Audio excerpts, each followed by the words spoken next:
এবং মোটা দাগে এবি পার্টি সহ পুরো হাউস একমত হয়েছে এটার গঠন প্রক্রিয়া নিয়ে। ঐকমত্য কমিশনের যে অরিজিনাল এজেন্ডা দেয়া ছিল সেখানে পুলিশ নিয়ে আলোচনার কোনো এজেন্ডা ছিল না, কিন্তু আমাদের দাবির প্রেক্ষিতে আজকে পুলিশ কমিশন নিয়ে একটা এজেন্ডাভুক্ত আলোচনা সকালে শুরু হয়েছে এবং এই জন্য কমিশনকে ধন্যবাদ জানাচ্ছি। তবে এই আলোচনাটা আংশিক হচ্ছে। আমাদের দাবি ছিল গত সপ্তাহে পুলিশ সংস্কার অ্যাজ এ হোল নিয়ে কথা বলা, পুরোটা নিয়ে।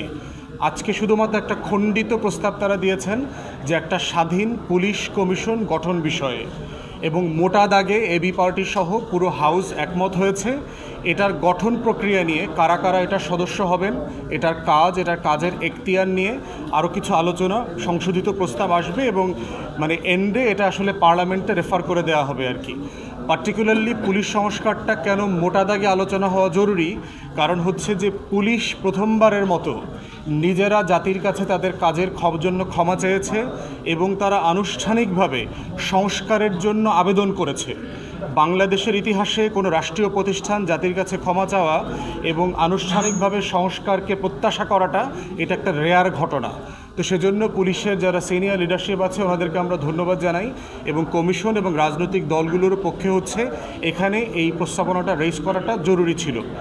যে কাঠামোটা প্রস্তাব করা হয়েছে মোটা দাগে একজন সাবেক আপিল বিভাগের বিচারপতি, তারপরে হচ্ছে একজন সিনিয়র পুলিশ কর্মকর্তা, দুজন সিনিয়র পুলিশ কর্মকর্তা, তারপরে হচ্ছে সরকারি দল, সংসদে বিরোধী দল, ওনাদের প্রতিনিধি, আইনজীবী, মানবাধিকার কর্মী, এই ফরম্যাটে করা হয়েছে।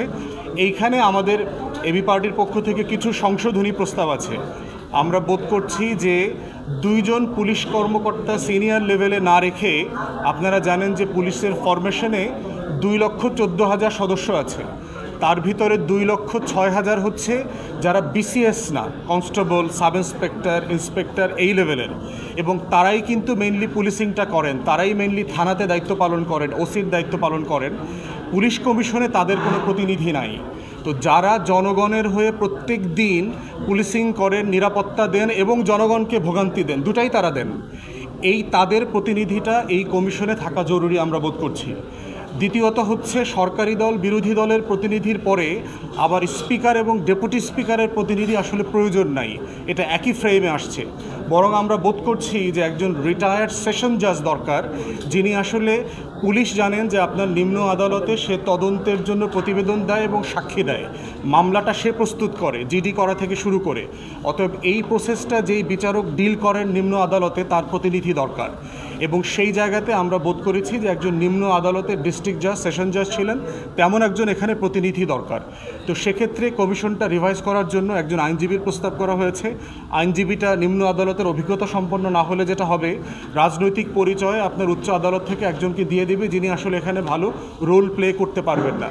তো সেই জায়গাতে আমরা বোধ করছি যে এটার ফরমেশনটা আরও একটু পরিষ্কার হওয়া দরকার, এবং পুলিশ সংস্কারের, পুলিশের যে ভিতরকার সংকটগুলো আছে সেগুলো নিয়ে আরও বিস্তারিত আলাপ হওয়ার জন্য আমরা ইতিমধ্যে প্রস্তাব দিয়েছি।